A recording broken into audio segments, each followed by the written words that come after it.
right, episode number 15, Wings Up Weekly, Tennessee Tech Athletics video podcast. Got another full house on hand for us because we're going to continue to have the important and necessary conversation and dialogue regarding social justice and a number of the issues surrounding that.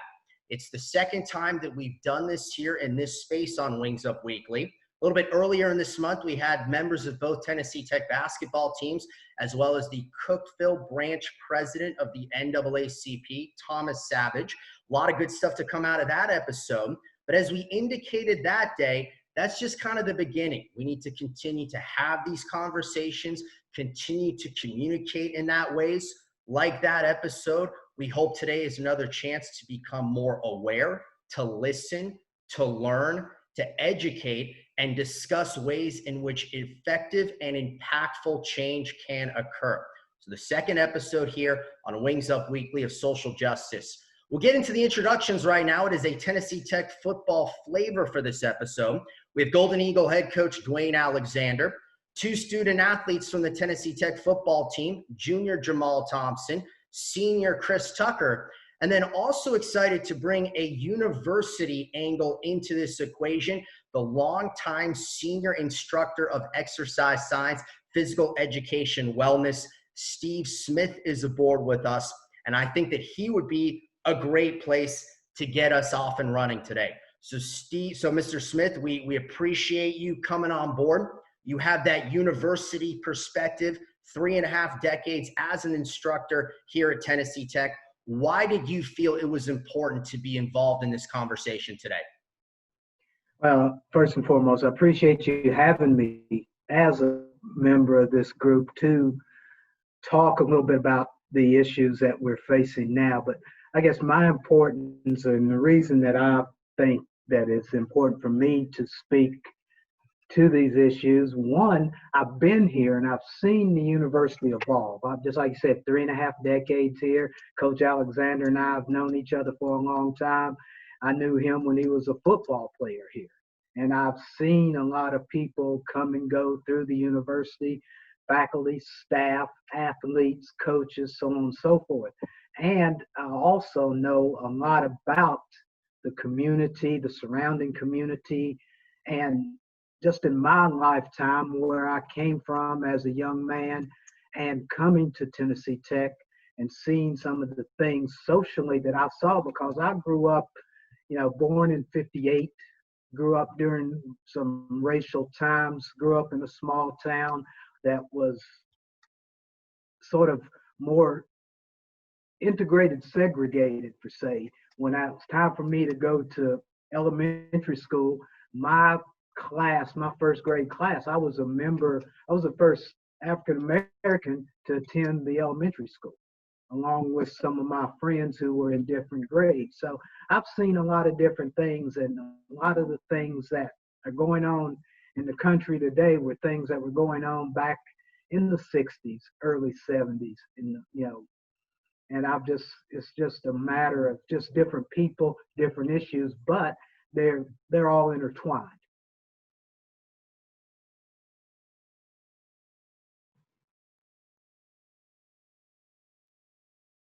Got to unmute myself. We appreciate you giving that perspective and kind of starting off this conversation today.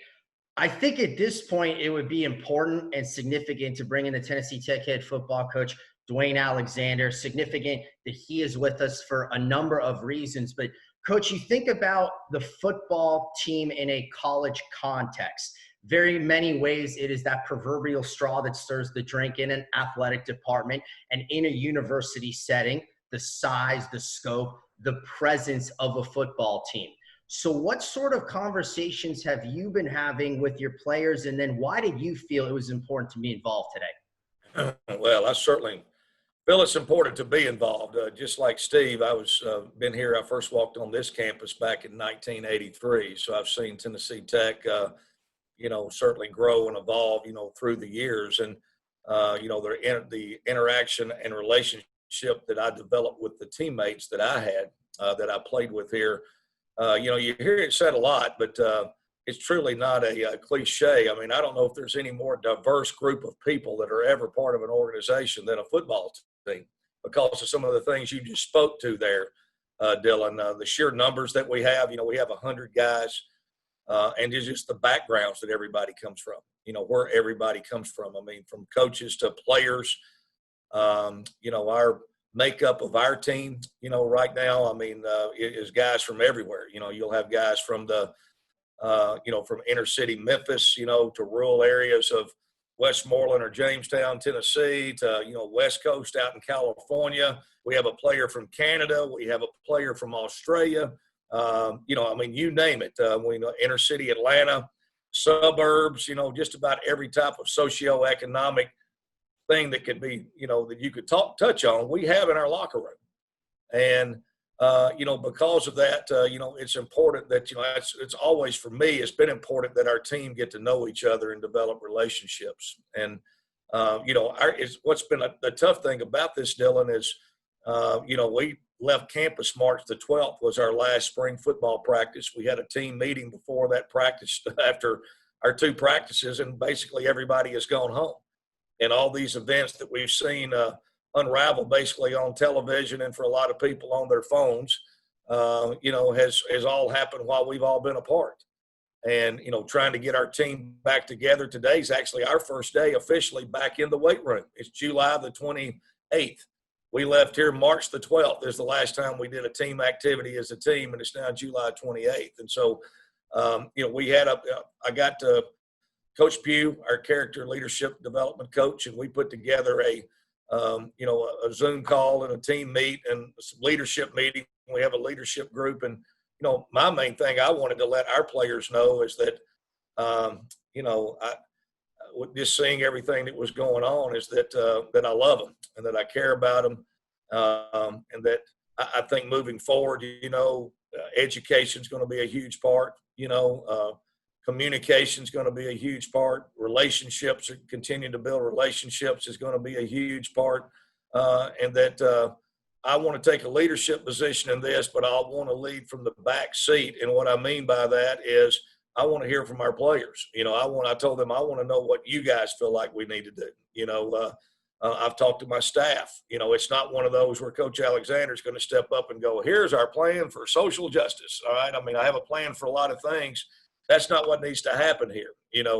I need to be an advocate. I need to be someone that is an enabler. I need to be somebody that opens the doors for the conversation. I think a lot of people that are in my position, right now, football coaches out there that are in my position, we need to look and see, what we can do to get some conversations to the table. We need to take action to enable our players, to get things done that they want to see done, and hear from them. Be a good listener. I need to listen right now. I need to listen, read, educate, on a whole lot of things. I'm like Steve, a lot of these things have been around since they've not changed. It's still the same issues, that are around. But we've got a good group of young men here, and we hope to be able to make a difference on this campus. And it's very important for me to be involved with this.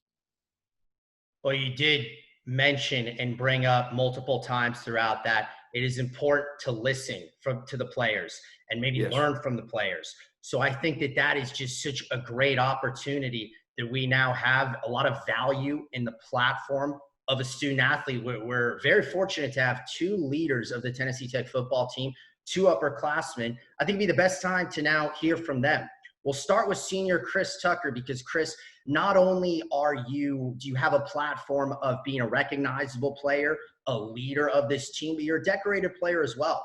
All OVC first teamer last year. Just last week it came out, you're going to be a preseason all OVC first teamer this year. What would you like to share with the group today? What sort of conversations have you been having with your teammates? And we would just be really excited to get the chance to hear from you. Well, I've talked to a few of my teammates on the team, and like everybody, the whole general idea is that we have like a bond like no other team, and it's many other teams, they try to be able to communicate throughout times like this, especially with what's going on with social justice, and it's very it's not really comfortable at times it could be often awkward, but our team has a different bond. So it's very, like, we're always there for each other. So I know if I'm going through something during the time, but like the guy sitting right next to me at the next locker is going to be there for me, and vice versa. So it's been an unusual time, but I always know that my teammates have my back, and they know I'll have their back in the same situation. So it hasn't been weird at all. I've just been reaching out to my teammates. Teammates have been reaching out to me about how we can help each other. Because, like Coach said, we're all from different areas, so it may be different here. And I'm from Jackson, Tennessee. It might be different in Jackson, Tennessee versus California or Australia or Canada. And it's just like I could be not seeing things that are going on in my other teammates' backyards, and I want to be there for them. And I want to, like, whenever we all come back in Cookeville, we want to find a way and that's our home ground. We want to make the whole community know that we want this to be like our home. We want to uplift the whole area, not just the team in our locker room, but the whole community around us. Well, a very good starting point from that student-athlete perspective, the value of that student-athlete platform. Let's now hear from Jamal Thompson. Jamal, we appreciate you joining us today for this conversation. We just heard a lot of what Chris had to say. And in the last episode with members of both Tennessee Tech basketball teams, we really hit on the potential that a student-athlete can have in attempting to create change and then being able to create that effective and impactful change. What would you like to see happen, and how do you think that platform of a student-athlete can help in this situation? Well, first, thank you so much for having me. This is a blessing to be even considered to have this conversation, and I definitely think it's important. And just like you said, I think change is something that I think everybody is looking for in this time, as well as understanding, healing, and consistency. Today's my birthday. I turned 21 today. I haven't been on this earth a very long time, but I've seen so much hurt and so much pain from people that look like me. And that's not even half of what, somebody like my parents have seen or Mr. Smith has seen. And that's not even half of what my grandparents have seen. And, I've seen this story play out with Mr. George Floyd. I've seen it play out so many times, and George Floyd is not too far off from my father's age. And, that hurts. That hurts to look on the internet or look on TV and see people like me dying and being unjustly killed. And the biggest thing that I feel like needs to be said in this time is that it didn't start with George Floyd. George Floyd isn't the first case of this happening. There's Alton Sterling, Philando Castile, Sandra Bland, Trayvon Martin, Tamir Rice. I have a 12-year-old cousin who looks up to me, thinks the world of me for whatever reason, but he thinks the world of me. But Tamir Rice was 12 and he was killed by people who are in position to protect us. So to see people in my life personally that could very well be them on the news, that hurts. And I think we get so caught up in it's almost like a fad and a trend that this happens, and we put out hashtags and we send prayers up, but then no effective change happens, and that's disheartening in a way. And I think the biggest thing that needs to happen for me that I would like to see, and I'm holding myself accountable for this too, is consistency. I think actual change needs to happen. Actual plans need to be put in place to make sure these people didn't lose their life for nothing, and that change happens. And even a case as recent as Breonna Taylor, her killers, the officers, are still free. So it's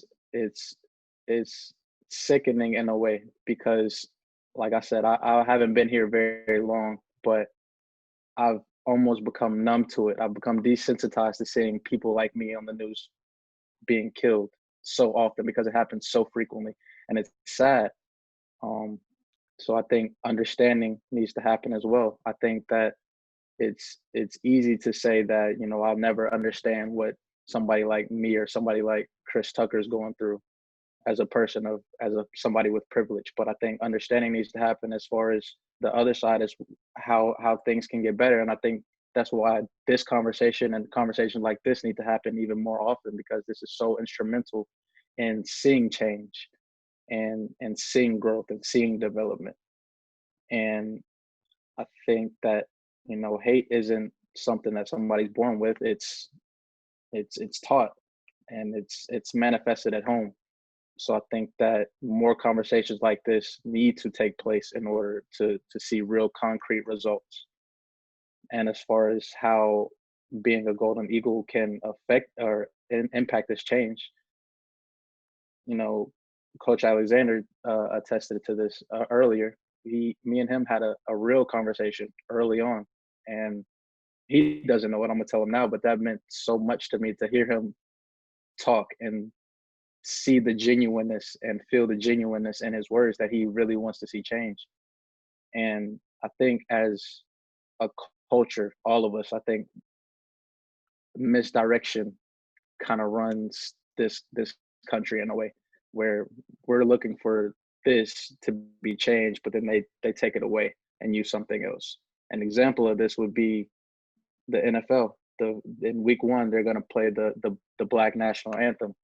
I don't think that has been asked of for anybody, but I think that the main thing that we want to see is inequality to stop. And being a Golden Eagle, Coach Alexander frequently talks about you're a Golden Eagle 24/7, whether you like it or not.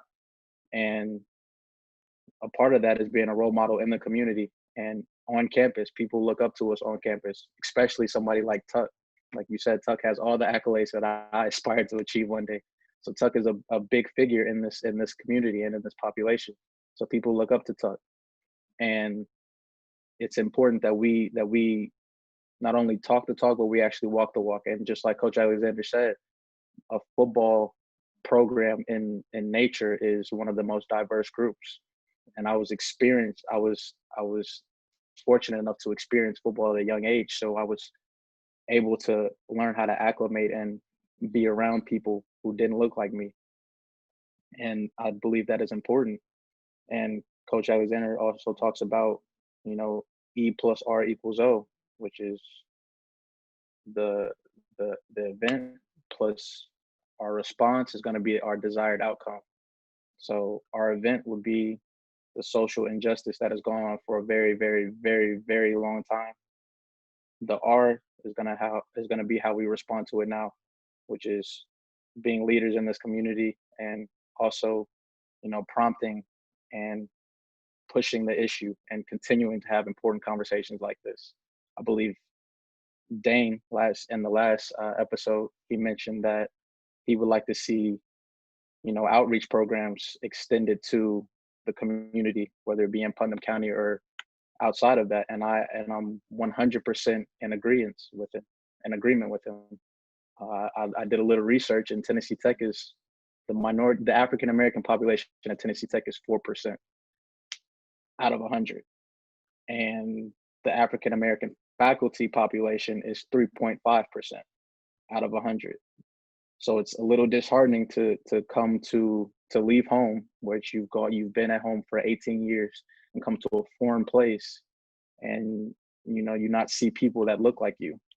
So it's almost like you're ostracized and outcasted in the place that's supposed to be your home for the next 4 years. So it can be a little lonely on that journey.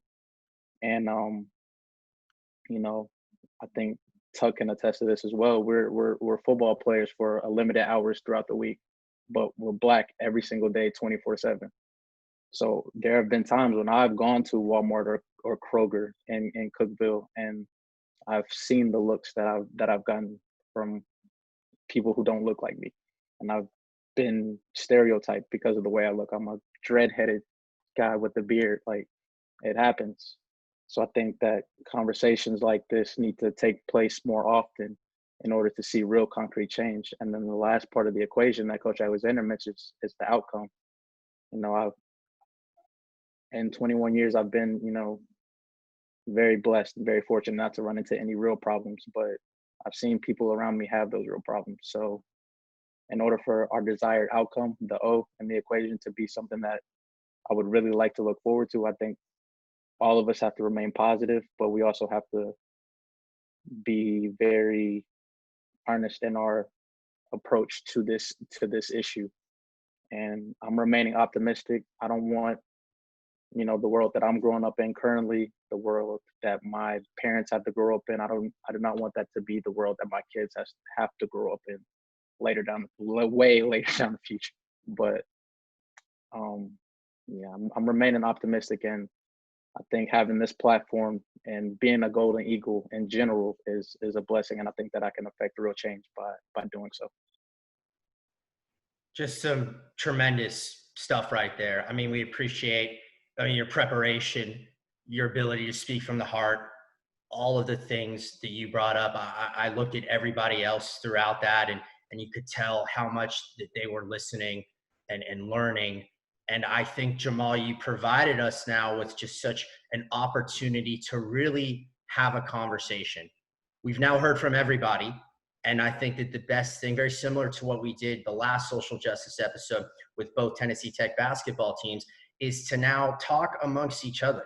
We heard so many impactful things, so many valuable things early on, that now is the opportunity we can really talk about the change that needs to happen, and most importantly, what actions need to take. I think that this would be a good opportunity to bring Steve Smith back into the equation. Again, longtime Tennessee Tech instructor of exercise science and physical education wellness. Mr. Smith, what did you hear? What sort of things really stood out to you from the other guests this afternoon in this conversation? First and foremost, conversation and action. That's what Jamal really brought out, and his words. What you experienced, Jamal, with maybe somebody looking at you different. And you could tell that look was not a look of, wow, I like your dress, or I like the way your dreads look. That's what we're trying to get rid of. That's what's been going on for years and years and years and years. And that's the thing that we really need to focus in on. Just because Jamal's got a beard and got dreads doesn't mean Jamal's a bad person. If you look at it, something that happened, this has been probably 2 or 3 semesters ago. It was after graduation. I had to go pick up a couple of items at a store, and I had a suit on. And an older gentleman walked up to me and says something about, it's nice to see people dress nicely. How was I supposed to take that? Was I supposed to take that as a compliment, or what was the underlying meaning with that? So those are the things that we have to make sure that people understand. Just because you have on shorts and a t-shirt and beard doesn't mean you're a bad person. Just because I've got on a suit doesn't always mean that I'm a bad person, that that you should be applauding me just because I'm dressed in a suit. You should be applauding me because I'm a good person also. And that's where the conversation has to start. You guys, you talk with your teammates, not only with your African-American teammates, your white teammates, so on and so forth. We, in the tech community, we have to talk with the students. We have to talk with each other. You guys who are athletes, you can make such a huge change just by speaking to the other students.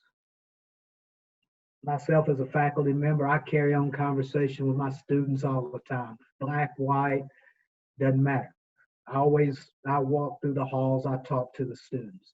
And I encourage students, talk to somebody, speak to somebody who's not like you. That will help break some of the stereotype too, and it'll help start people understanding and realizing that, hey, that guy, just because he's got dreads and a beard, he's not a bad guy. He's a nice guy to talk to. He's got great ideas, so on and so forth. So we need to be more open as far as talking. And you talked about action. We need to do things. We need to have more meetings, more get-togethers where we have everybody involved. Not only do we have athletes, coaches, we need to have faculty, we need to have staff, we need to have everybody on campus involved in some of the things that are going on. Let them understand. The people we have to deal with in the business office, people have to deal with in the cafeteria, so on and so forth. They need to be involved with these conversations too, and understand and realize everybody that you deal with, they're an individual just like they are. They want to be treated with respect and dignity just like they want to be treated with respect and dignity when those workers have to go out someplace. So those are huge points that you made, Jamal. And I hope a lot of people were listening or going to listen and just listen to what you had to say, because you really did bring out some things that a lot of people need to understand that are going on. You know, a lot of people think, that doesn't happen. That really doesn't happen all the time. Maybe one or two. It happens a lot more than what we think it happens. And a lot of it is, it's not because as much as, I don't know, it's just not knowing or not willing to talk to that person, to learn about that person, understand that person. That's huge. And you were talking also, made the point about hate is not, you're not born hating. It's learned. And if you can sit down and talk to somebody who's not sure, you can teach them that, hey, there's nothing wrong with me. I'm a good person. When I was growing up, I was a child of integration. And most of the people, I went to predominantly white schools, because the one school that was an African-American school was a one-room school that was integrated into the school system when I was in the first grade. And people never been around, black folks, per se, in my hometown. They'd not been around them on a day-to-day basis. You had your neighbors who were white that you played with. You had your neighbors who were black you played with. But once you got into the school system, people were around you more.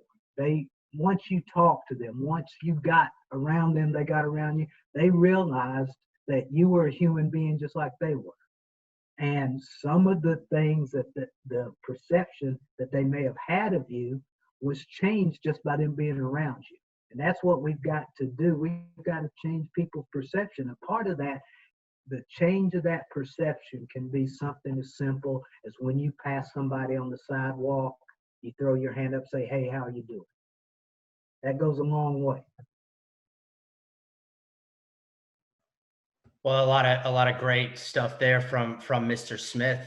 Would anybody like to build off what he said? I don't know, maybe Coach, your role as not just a coach, but in particular, the head football coach here at Tennessee Tech.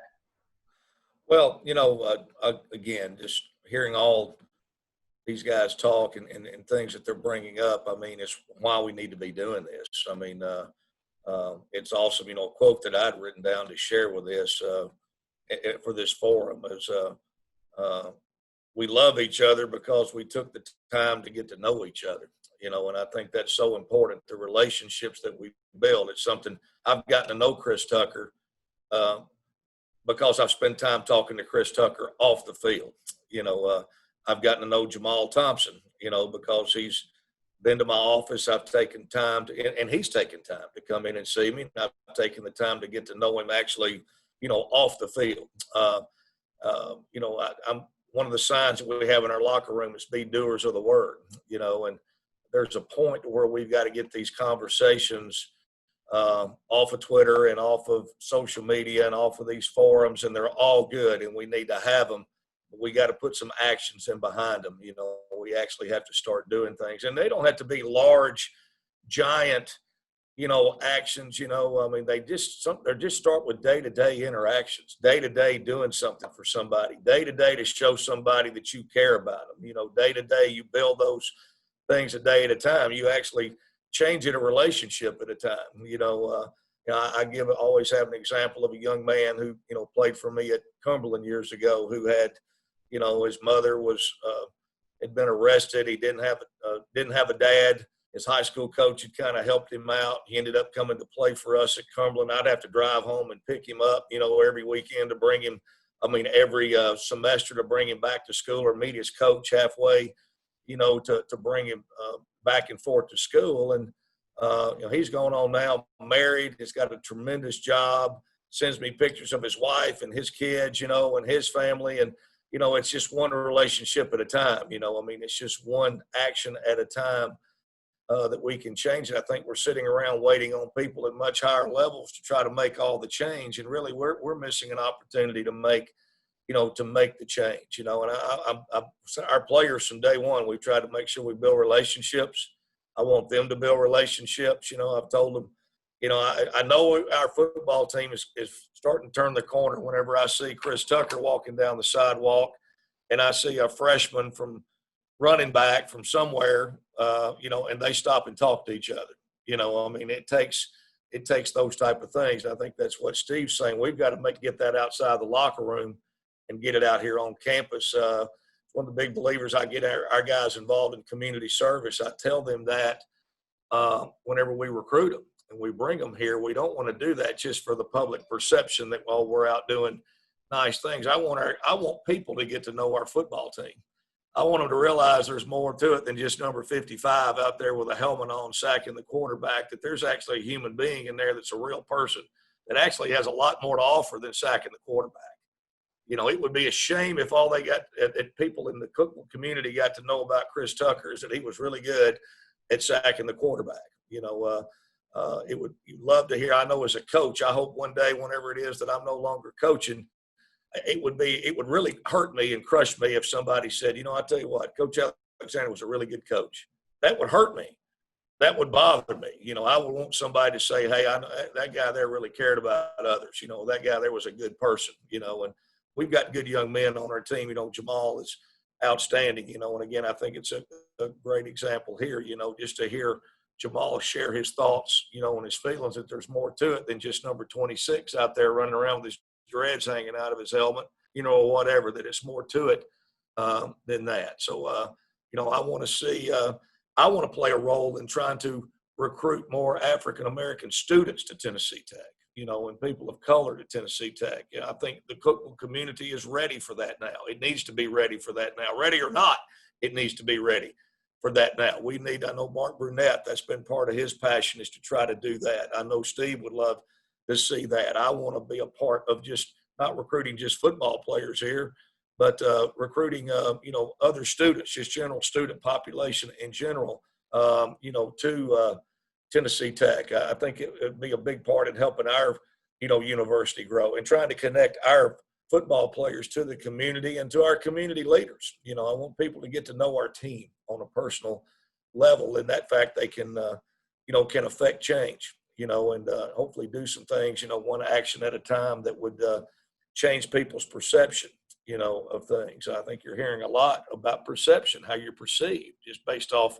what you look like, what you sound like, that type of thing. Our country is kind of built that way, unfortunately. We do that. We stereotype a lot. We still do. That hasn't changed. But to get past that, you got to get to know somebody.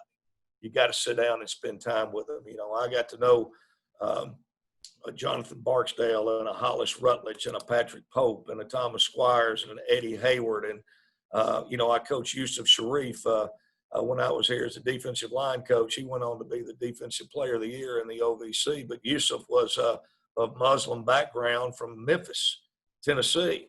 Now imagine that here at Cookville, Tennessee. That was not easy for him early on. It was not. There was a lot of struggles with that. I've seen players and coaches struggle with that, with perception of things. And that's what we've got to work toward. And I want to try to bring in some community leaders, from the mayor to police people to different people in to visit with our team, to be around our team, for our guys to actually be honest and open with them and talk to them, and let's create some dialogue and then see, educate our guys on things that they need to educate themselves on, all of our players on our whole team.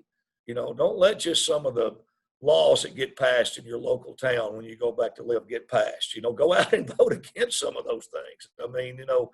get involved, pay attention, take some action, and you can do those things just by registering to vote. I know when we get closer here and all that, that's something when we get our team back and I get them on campus, I'm going to make sure that all of our guys understand the importance of registering to vote, and voting. And I know the Tennessee Tech Golden Eagles, I don't care who we play that week. When we have the voting day, we're not going to do anything. We're going to vote. I'm going to make sure that we build whatever we got to build around our guys. Are going to have coaches and players have an opportunity to go and vote, and to do that. No meeting, no practice is more important than that. We have to put things in priorities. That's a small action that I can take as a coach to show that this is important. So I think just all these little things we can do to take action. But the big thing for our team is to continue to build the relationships on the team. And the more that Jamal Thompson gets to know Tate Sloan from Westmoreland, Tennessee, the better off, the stronger our team is going to be, but the better off we have an opportunity to grow as a team, and then we can make a difference outside of our team. Great stuff, Coach, and appreciate you started to get in some of the actions. I mean, that's a big reason why we're all here today, is to discuss action, to discuss ways effective change can happen. Chris, Jamal brought up your name. Coach A brought up your name. Mr. Smith brought up your name. I just want to kind of have you maybe build on sort of this conversation we're having. And one of the things that Coach Alexander did bring up was the impact that Tennessee Tech football has in the community. I mean, a lot of people know who you are as a football player. A lot of people know who the Golden Eagles are in the community because it is Tennessee Tech football, and it does have a lot of significance and importance behind it. How do you think that and being out in the community and doing things the Golden Eagle way, like we hear a lot about, can help in all this? Well, I definitely do think Tech football has a huge influence, especially on Cookeville and the surrounding area. And not only, I feel like the biggest way Tech football could reach out is maybe reaching out to the youth, like the high schools around the area. Maybe if we could do as many type of platforms or maybe new types of podcasts or meetings with the younger football players and the younger students, just get them to understand that at a younger age how important it is to be equal. And it's like JT said, the biggest thing that stuck out from what he said was that it really got numb for me. And I'm in the same boat because I'm now 22 years old, and I've mainly been in Christian school my whole life, mainly been second or third black kid in my grade every year. And it got to the point where it just became numb to just kind of see these things and just be okay with people judging or be okay with not being treated equal.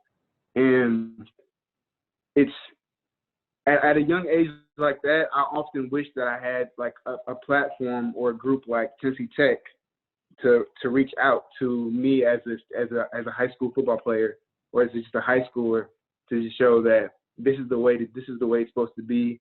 This is the way that it can be.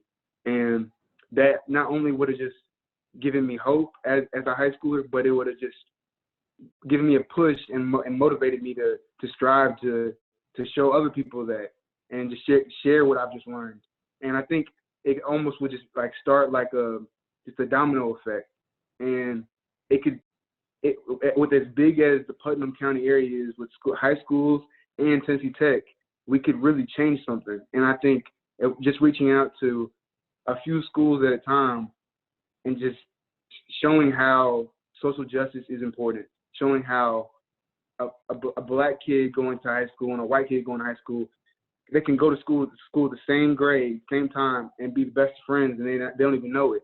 But because of different scenarios, different situations, they never met. And it's really sad because in high school I've made some really close friends, and I could have made some even more closer friends if that stigma wasn't still there during that time. And I just think that Tech football and the surrounding high schools, if we interacted more and interacted more and just showed the correct way around Cookeville how it's supposed to be, how it can be, I think that could really just spark a whole new effect in Cookeville, and people could really be surprised at the results.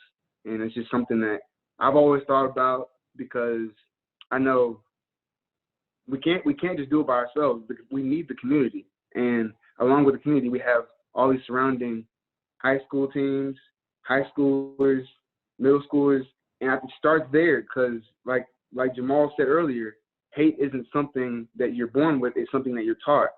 But if we teach these kids at a younger age, before they go off to college and start to grow, that this hate does not have to stay with you for the rest of your life, and that you can love one another equally for whatever reason.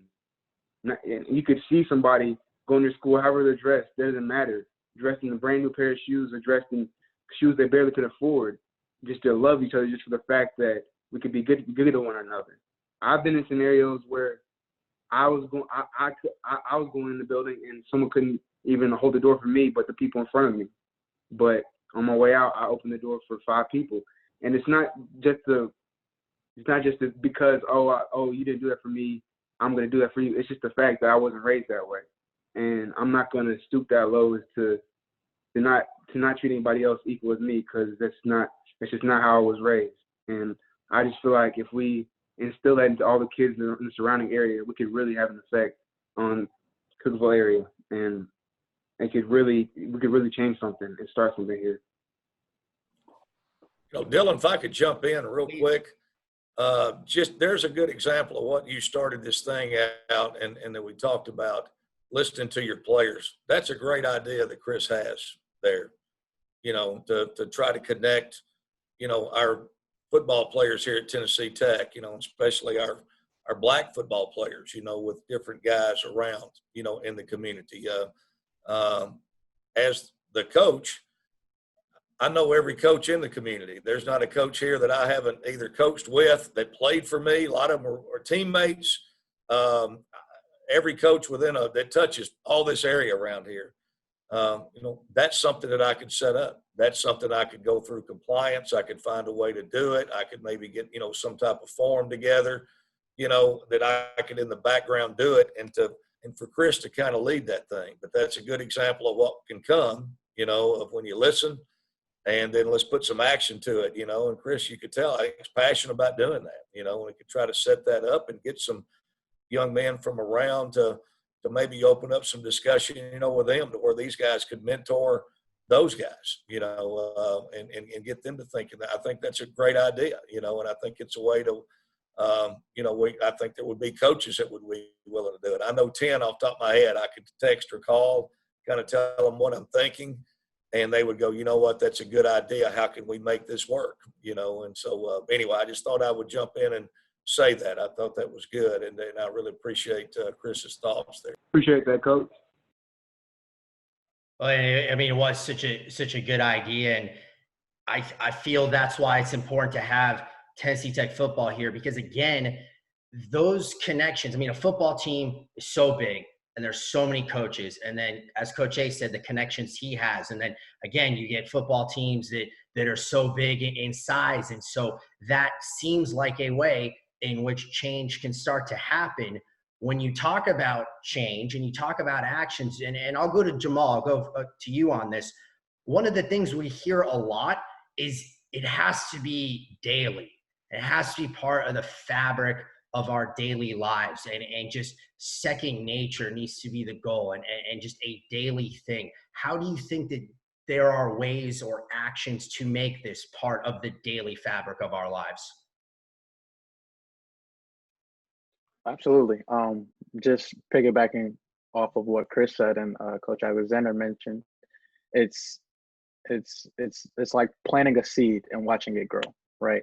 So to take the daily steps in terms of random acts of kindness, just reaching out to one person, reaching out to another person, just to communicate and not only have these conversations, but regular conversations as well, to talk about things such as Friends, the TV show, or any random thing.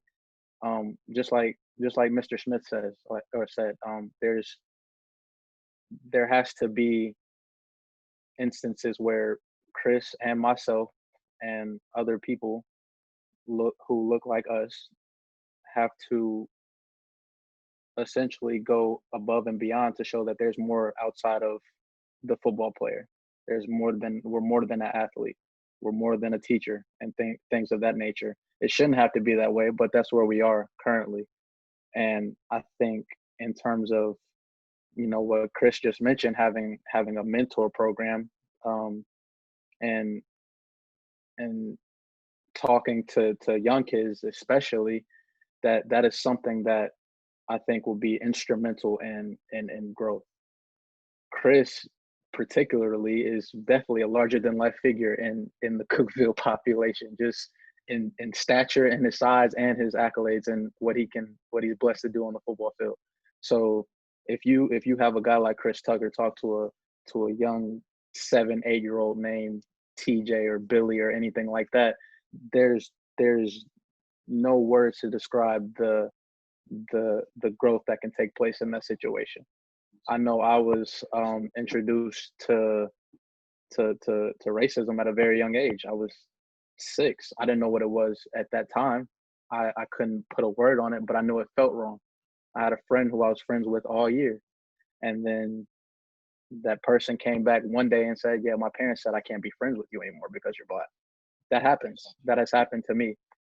I'm obviously okay now, but I think that it takes time to grow as a person. And like I mentioned earlier, I don't think hate is something that's taught. It's something that I'm sorry, I don't think hate is something that you're born with. It's something that's taught. And by counteracting these wrong teachings at home, by having a program like what Chris mentioned, I think that could go a long way in seeing real change happen, especially in this community, but on a national scale as well. Impactful again. And that's why I'm excited to have both Jamal and Chris in this conversation, because you two just said so many things that you understand the platform a student athlete can have. And Jamal, you just said, Chris, talking to younger students, high school students, younger, potential football players or just people in general, and that impact a student athlete can have. We heard Coach Alexander discuss ways in which he can empower student athletes and facilitate a lot of this. Mr. Smith, let's go kind of back to you with that. Again, what have you heard now through this sort of second round of dialogue, and what ways do you think that you as an instructor and a member of the university for as long as you've been, and a member, of course, of Cookeville for as long as you've been, can maybe empower these student athletes and empower these members of the community? Well, I guess my biggest contribution I can make to the students is to be a good role model, be a good teacher, be a fair teacher, be someone who encourages them to go out into the community, to talk to the other students. As we were talking and I was listening to the other people on this little forum, I was thinking, what if Chris and JT went out and just spoke to a fraternity? What if Chris and JT went out, spoke to a sorority? What if I went out and just spoke to a group of faculty members or a group of staff? What if Coach Alexander went to the Leon and Luss Center and just spoke to the Black students? That would be a start right there. That's the thing that, I guess that's my contribution, is when I show up to class, that I'm giving these students their best opportunity to learn, and I'm being a role model, being someone who goes out and practices what he preaches. Chris, I've had Chris in class for a while, never had JT in class, and Chris knows that when you get in my class, it's business. But also, we talk to each other, we talk about issues, we talk about things. If I see you out in the sidewalk, I'm going to speak to you. That's what that's my biggest deal with all of this. When I see somebody out on the sidewalk, whether they've been in my class, not been in my class, I'm going to say something to them. Now that I know who Jamal is, every time I see Jamal, I'll recognize them. I say, hey, how's it going? And whether I saw a group of students yesterday, I was on campus getting ready for class, had to go out in front of the building. I saw a group of students who were freshman students. Didn't know, didn't have any idea who they were, just a group. There was 3 African-American female students. I said, hey, how are you? They looked at each other, then they finally answered me, and they thought, I guess, that's strange. And sometimes when I speak to students who are, when we're in a regular semester, some of them will look at me like, you're a teacher, you're not supposed to speak to us. No, I'm a human being. I was raised to speak to people. That's, we've got to go back to some of those things. Just be nice to each other. Let's just speak to each other and we'll go from there. And if you don't want to speak to me, that's fine. That will work. But I'm gonna step forward and try to make an effort. And I think everybody on this forum is going to do a better job of trying to make an effort. And Jamal, don't be discouraged, because I know, just like you said, and Chris, just like you were talking about, sometimes people aren't going to be welcoming. Don't be discouraged. Just because one person isn't, that doesn't mean the next person's not going to be. Doesn't mean the next person's not going to be. Just continue to try to get your message across. That's, a lot of my students, they get tired of me sometimes, but I'm going to continue to try to get my message across. And, that's all you can do. Just continue to try to hammer that message in that, yes, we're trying to enhance change. We want to see change. Well, a baby step here, a baby step there. That will lead to a big step later on, which leads to another big step. We just have to continue on and not get discouraged about the whole situation. We just have to continue to look on the bright side, and hopefully the message will get out there at some point in time.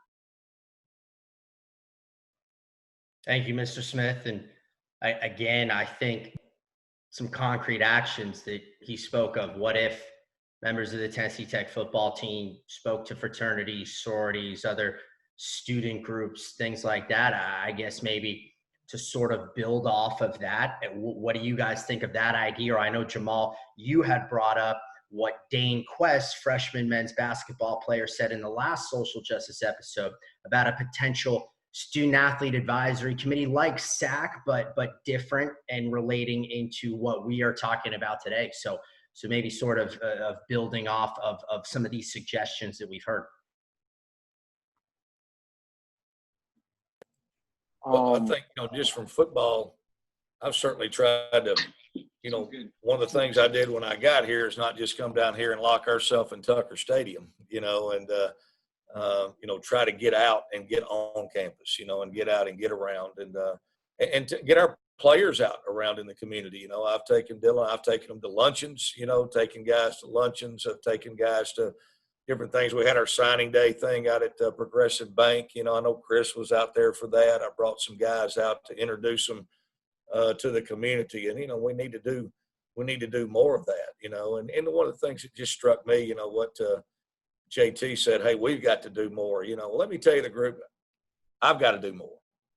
Our group needs to do more. I've got to do more. I've got to do more in my position, not just coach football. I've got to do more. I've got to not be, we all got to get out of our comfort zone. We've got to do some things. It's been, the onus is on everybody, and I think that's the thing that it's on all of us to actually do something. So I think that's certainly a start, is to reach out to different groups. That'd be something easily to organize and do. Coach Williams and I were talking the other day, we do cookouts for our guys, and stuff. We hadn't been able to do that this year, but, we always have the guys get together and cook out. I need to invite Steve Smith to come to that cookout. I need to invite Dr. Owens to come to that cookout. We need to invite other people in the community, other Black community members. They are here. They want to get to know our team, and be here. It would be good for our team, to see that and to do that. And I know Steve would come to a cookout if I invited him. I believe he would. I'm pretty confident. We've seen each other out at John's place eating, on Wednesdays. So I know that he would I know that he would come. It would be good, for our players. Those are small actions, but they're huge. They're big. I mean, they're things that make a perception to our freshmen when they first come on campus. When they come here, and we have all kind of people that invite our team to church every year.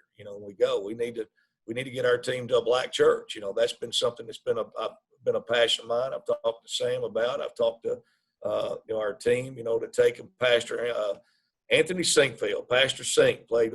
He's Pastor Sink now, but he played defensive back here. He has a church in Nashville. I've got a group of guys that have invited us. Hey, you bring that team to our church. You bring them to church. I'm going to get buses and do that. It would be good for our entire team. For all of our staff. It's just a united thing. There's just little steps. Those actions. They're not little. They're big. I mean, they're big because those are steps that all these things we're talking about not necessarily been done yet. They need to get done, and they need to be done, and we need to put them at a forefront. Dylan, you mentioned Dane, and I completely agree with him as far as getting a committee like SAC in turn, just a kind of a safe haven to where these conversations can take place in an organic fashion. And I think he's a great candidate to put at the head of that. I watched him, and he was extremely intent in what he was saying and passionate about it, and I commend him for that. And I wish to be more like him and learn more. And Mr. Smith, I know you said don't get discouraged, and that immediately reminded me to what Coach Alexander always tells our team. We have a Bible verse in our locker room. He's texted it to me multiple times, and that's Galatians 6:9. And let us not become weary in doing good, for at a proper time we will reap a harvest if we do not give up.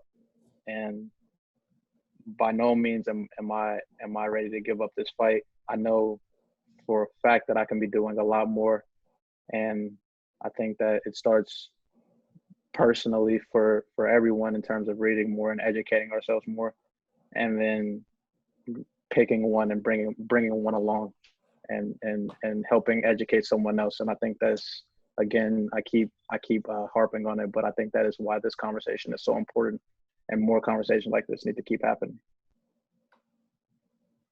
That's great stuff again, Jamal, and keeping the conversation going, keeping the actions going so the effective change can happen. I think that we're kind of nearing the end here of our dialogue, at least for this episode. We all heard a lot of things. I know that I myself became more aware and was able to listen and learn and heard just a number of positive ways in which change can happen. As Coach A said, a lot of seemingly small actions coupled together can create bigger change. So great stuff by all of you. Would anybody like, before we conclude this episode of Wings Up Weekly, would anybody else like to say something in this dialogue, maybe to try to close us out? I'd just like to thank y'all for the opportunity to talk about these things, because not in many opportunities, not many people to give us a chance to even talk about this or even try to expand on how we can do better as a community. And that in itself is the first step. And I just want to thank y'all for letting me be a part of it. Me as well, Dylan. Thank you so much for extending your platform to guys like me and Chris, and giving and allowing our voices to be heard in a setting that is, not foreign, and in a community that doesn't really recognize us too much outside of what we do on the football field. So Dylan, thank you so much. I appreciate you for even thinking about doing this, and I'm blessed and honored to even to grace this platform to talk about this. So thank you so much. Absolutely, I'm more than happy to. This was awesome. You guys were so awesome. The ideas you had, the poise, just all of it was so great. I'm so appreciative that you decided to come on and share your stories and share ways in which effective change can happen. So I thank you much more than you can thank me. Absolutely. So I think that we're at a great place. And Mr. Smith, would you like to tack on and add one more thing? Just one thing, Dylan. I want to thank you again for allowing me to speak. I want to thank all the other members of this forum for listening to what I have to say. And Coach, if you need me, you know where to find me. And Jamal, Chris, I have an office and room in Memorial Gym. The door is open anytime you want to come by, talk, or anything. Just come by. If there's anything you want to talk about, anything you want to know about my experiences or about the university that you don't know, please feel free. Yes, sir. Thank you. I will definitely take you up on that 100%. Well, thank you all. Me as well. Thank you all. So appreciative. I also want to spend a special thanks to Marcus King, assistant men's basketball coach, and his role in helping set up this conversation, helping set up the first Wings Up Weekly conversation with both Tech basketball teams and future conversations here on this platform and, of course, other platforms. So that will do it for episode number 15 and this social justice conversation here on Wings Up Weekly.